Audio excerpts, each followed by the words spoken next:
তো it depends যে আপনি আসলে নির্বাচনকে কিভাবে করে রিপ্রেজেন্ট করতে চান। এটাকে কি আপনি মানে যারা যোগ্য তাদের একটা ফিজিক্যাল রিপ্রেজেন্টেশন ইন দ্য মানে আমাদের ইয়েতে সংসদে এই হিসেবে দেখছেন, নাকি এটা হচ্ছে কুস্তির মানে কাবাডি খেলার পরে হচ্ছে যে জিতে চলে আসে বাহুবলীর মতো সে হচ্ছে গিয়ে সংসদে রিপ্রেজেন্ট করবে এভাবে দেখছেন? এটা আসলে অনেক বড় পারসেপশন, যেটা আসলে আমাদের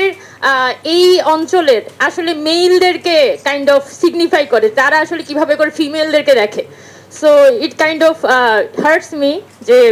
আমাদের পলিটিক্যাল পার্টিগুলার পারসেপশন এখনো পর্যন্ত মেয়েদেরকে খুবই দুর্বল, অবলা, এবং এই পারসেপশনের বাইরে মেয়েদেরকে আসলে দেখতে পারে না। সো এই জুলাই আগস্টের যে অভ্যুত্থান, এখানে যদি মেয়েদের পার্টিসিপেশনগুলো দেখি, যে এই পুরো প্রসেসটা এতটাই স্বতঃস্ফূর্ত ছিল। আমাদের যে হাউসওয়াইফস যাদেরকে আমরা বলি, আমাদের আম্মারা, যাদেরকে আমরা কখনো ভাবতে পারি না যে তাদের পলিটিক্যাল কোনো চিন্তা থাকতে পারে, ওই মানুষগুলা কিন্তু বাসা থেকে নাস্তা বানিয়ে তারা কিন্তু রাস্তায় নেমেছেন, পানি নিয়ে রাস্তায় নেমেছেন, নাস্তা বিলিয়েছেন, বা উনি হয়তো গুলিটা খান নাই, উনি হয়তো নাস্তা বিতরণ করে বাসায় চলে গেছেন, কিন্তু ওই ওনার মধ্যে অনুভূতিটা ছিল। সো ওনার রিপ্রেজেন্টেশনটা আসলে কোথায়? আমি যদি বলি যে ফিমেল রিপ্রেজেন্টেশনের কথা, আমার মাথায় সর্বপ্রথম ওইটাই আসে যে আমার আম্মার রিপ্রেজেন্টেশনটা থাকতে হবে সংসদে। কারণ আমি উমামা ফাতেমা আমার কথাটা বলতে পারি, আমার মুখ দিয়ে বলতে পারি, কিন্তু আমার আম্মার কথাটা কিন্তু কেউ এসে বলতে পারতেছে না। সো আমার আম্মাকে রিপ্রেজেন্ট করতে পারে এরকম একজন মানুষ কিন্তু দরকার। সো আমরা সবসময়ই সংসদকে যেভাবে করে দেখে এসেছি, সংসদের মধ্যে নারী নেত্রী মানেই হচ্ছে যে অমুকের খুবই সে দেখা যাচ্ছে নানান ধরনের ফন্দি ফিকির করে তিনি ওই সিটটা বাগিয়ে নিয়েছেন, এবং পরবর্তীকালে খুবই একটা হীন প্রক্রিয়ার মধ্যে দিয়ে হচ্ছে যে এখানে দেখা যাচ্ছে এখানে এই সংরক্ষিত আসনটাতে তার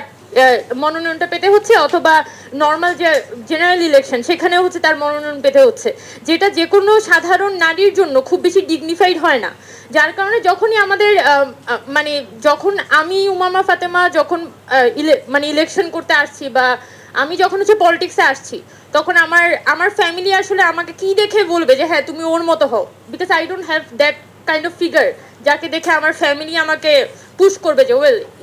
you have to be like that. কারণ আমি নিজে বলি যে আমি বেনজির ভুট্টোকে অনেক পছন্দ করি, শি ডাইড, বাট বেনজির ভুট্টো যে ফিগার বা ইন্দিরা গান্ধীর যে একটা গডলি ফিগার ছিল, সেই গডলি ফিগারটা কিন্তু অনেক মেয়েদেরকে আসলে অ্যাট্রাক্ট করেছিল। বা ইসরায়েলে গোল্ডা মায়ার ছিল, তারপর হচ্ছে অনেক বড় বড় লিডাররা ছিল, ফিমেল লিডাররা ছিল ওয়ার্ল্ড ওয়াইড, যারা সেই 50, 60, 70s সময়ে যখন আমরা কল্পনাও করতে পারতাম না এই বঙ্গদেশে কোনো মহিলা সংসদে রিপ্রেজেন্ট করবে, ওই সময় কিন্তু তারা সারা পৃথিবী দাপিয়ে বেরিয়েছেন। তো এটা কিন্তু হয়েছে, মহিলারা যখন তারা ওই সুযোগটা পায়, তাদের ভয়েসটা রেজ করার সুযোগ পায়, তখন কিন্তু তারা তাদের যোগ্যতাগুলো দেখান। বাট ডিপেন্ড করে যে আমরা কি সেটা চাই কিনা, মেয়েদেরকে কি আমরা নিয়ে আসতে চাই কিনা, যেটা এখানে আমাদের কথাবার্তার মধ্য দিয়ে কিন্তু এটা উঠে এসেছে যে আমাদের পলিটিক্যাল পার্টিগুলার যে সিস্টেম, পলিটিক্যাল পার্টিগুলো আসলে কতটুকু পর্যন্ত তাদের ফিমেলদেরকে আসলে সুযোগটা দিতে চান, এটার উপরও যেমন নির্ভর করে, আবার একই সাথে আমাদের অন্যান্য সোশিওলজিক্যাল ফ্যাক্টর যেমন আছে, যে যদি হচ্ছে আপনার নির্বাচনী কেন্দ্রের মধ্যে এরকম মারামারি হানাহানি হয়, তাহলে এই দায়িত্বটা তো অবশ্যই এখানে নির্বাচন কমিশন এবং আমাদের যে পুলিশিং সিস্টেম তাদেরকে নিতে হবে। আমি যদি এইটা বলি যে একটা ফিমেল ক্যান্ডিডেট সে ওই মারামারিটা হচ্ছে কোনোভাবেই সহ্য করতে পারবে না, সো আমি তাকে মনোনয়ন দিবে না, তার মানে তো আমি ধরেই নিচ্ছি যে ওই ব্যবস্থাটা এক্সিস্ট করবে, নির্বাচন হইলেই ওখানে মারামারি হবে, এবং দিন শেষে মাসেল পাওয়ার দিয়েই আমার এখান থেকে বের হয়ে আসতে হবে। সো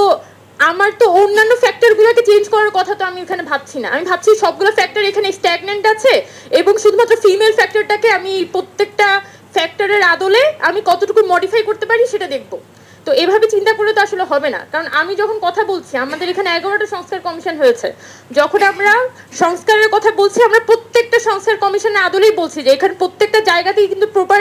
সংস্কারের দরকার আছে, সেই জায়গা থেকেই কিন্তু ফিমেলদের আসলে কতটুকু রিপ্রেজেন্টেশন হবে সেটা কিন্তু প্রত্যেকটা সংস্কারের মানে পার্সপেক্টিভেই কিন্তু সেটা তৈরি হবে। সো এটা আসলে একটা ফিউচারিস্টিক বিষয় যে আমি আসলে ইন ফিউচার আমি আমার মেয়েদেরকে কোথায় দেখতে চাই সেটার উপরে। এবং আমি অবশ্যই মনে করি যে এখানে যদি মেয়েদেরকে ইন্ডিপেন্ডেন্টলি এখানে কম্পিট করার অধিকারটা দেওয়া হয় যে ওয়েল আমার এগেনস্টে হয়তো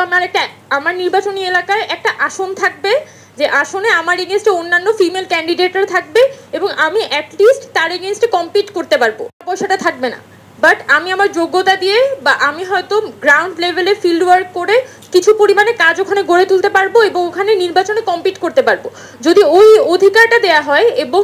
আমার মানে অ্যাজ এ ক্যান্ডিডেট আমার আসলে কতটুকু পর্যন্ত জনসমর্থন আছে সাধারণ জনগণের মধ্যে, সেটা যদি আমি হচ্ছে দলের কাছে এবং মানে সকলের কাছে সংসদে যদি আমি প্রুভ করতে পারি, তাহলে কিন্তু সংসদে সেটা একটা আমার একটা ভিত্তি হিসেবে কাজ করে। আর যদি এখানে জাস্ট সংরক্ষিত আসনে যেটা এতদিন পর্যন্ত হয়েছে যে রিজার্ভেশনের মাধ্যমে জাস্ট একজনকে পিক অ্যান্ড চুজ করে হচ্ছে তাকে সংসদে পাঠিয়ে দেওয়া হয়, তখন দেখা যায় ওই মানুষগুলোর মধ্যে কালেকটিভ কনসাসনেসও কাজ করে না যে আমি ওখানে ফিমেলদেরকে রিপ্রেজেন্ট করতে যাচ্ছি। সো দ্য মেইন জিনিস হচ্ছে আমার প্রথমে এই যে ফর্মেই আসলে ইলেকশন হোক, 20% যাচ্ছে নাকি 10% যাচ্ছে নাকি 25% যাচ্ছে, তার থেকেও বড় কথা যে আমার যে পার্সেন্টেজে যাক না কেন বা আমার যতটা মানে এক্সট্রা আসন থাকুক না কেন, আমার এখানে ইলেকশনটা হতে হবে যাতে ফিমেলরা এমপাওয়ার্ড ফিল করে এবং তারা যাতে জনগণের সাথে কানেক্টেড হওয়ার সুযোগটা পায়। So the first thing is আমাদের ইলেকশনটা হইতে হবে এবং আদার যা আছে এখানে আসলে অনেকগুলো সংস্কার কমিশনে অনেকগুলো প্রস্তাবনা আছে। আপনি যদি নির্বাচন ব্যবস্থা সংস্কার কমিশনে যান, আপনি যদি সংবিধান সংস্কার কমিশনে যান বা নারী সংস্কার কমিশনে যান, প্রত্যেকটা সংস্কার কমিশনের যে প্রস্তাবনা প্রত্যেকটা কিন্তু ডিবেটেবল এবং প্রত্যেকটা কিন্তু অনেক বেশি ডিফারেন্সেস আছে। সো ডিবেটটা হওয়ার মাধ্যমে আমরা আসলে কতটুকু সিট বের করে আনতে পারবো বা ফিমেলদের জন্য আসলে কতটুকু রিজার্ভেশন আমরা এখানে থেকে বের করে আনতে পারবো, এটা অবশ্যই একটা ডিবেটেবল ইস্যু। বাট যাই হোক না কেন আমরা এই রিপ্রেজেন্টেশনটা অবশ্যই ভোটিংয়ের মাধ্যমে চাই, এটা যাতে আমরা সকলের মধ্যে একটা কনসেনসাসে আসতে পারি, তাহলে আমাদের জন্য ভবিষ্যতের মেয়েদের রিপ্রেজেন্টেশনের জন্য এই জার্নিটা আরও বেশি সুখকর হবে বলে মনে করি। এটাই আর কি। ধন্যবাদ।